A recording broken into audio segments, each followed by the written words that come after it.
Okay, so tuloy natin. Verse 14. For the body is not one member but many.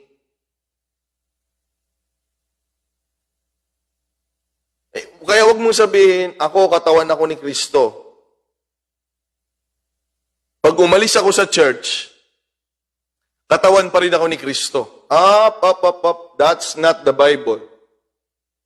Okay, that's not the Bible, mga kapatid. Katawan tayo ni Kristo, pagpatuloy tayo.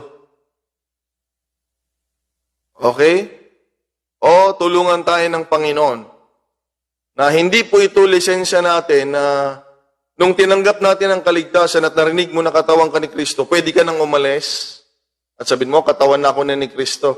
Kaya kahit hindi na ako magsimba, katawan na ako ni Kristo. Hindi ka nakatawan ni Kristo pag ganon. Dahil ang katawan ni Kristo, mga kapatid, ay iisa. Many members. Okay, we're talking about respect of the parts and differences.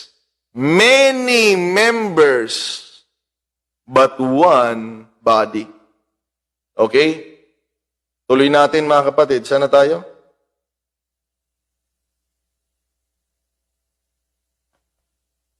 Nabasa ko pala yung verse 19. Dito pala tayo sa verse 14. For the body is not one member. Is not. Kinokorek niya, mga kapatid. May kinokorek siya. Ang katawan ni Kristo hindi isang parte lang. Okay?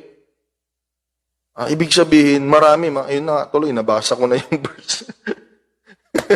Nabasa ko na yung verse 20. Tuloy natin, no? Binibigyan niya ng instruction at pagtuturo muna dito sa verse 14 na, tandaan mo, hindi isang parte, katawan na ni Kristo. Hindi, Okay, marami. Ang katawan ni Kristo ay binubuo ng marami.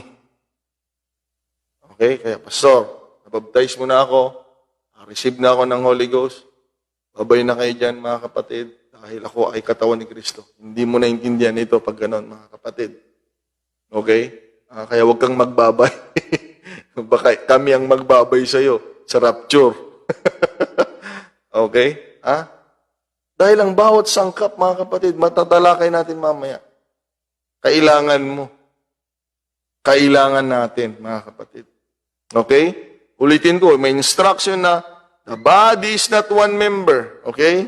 But many.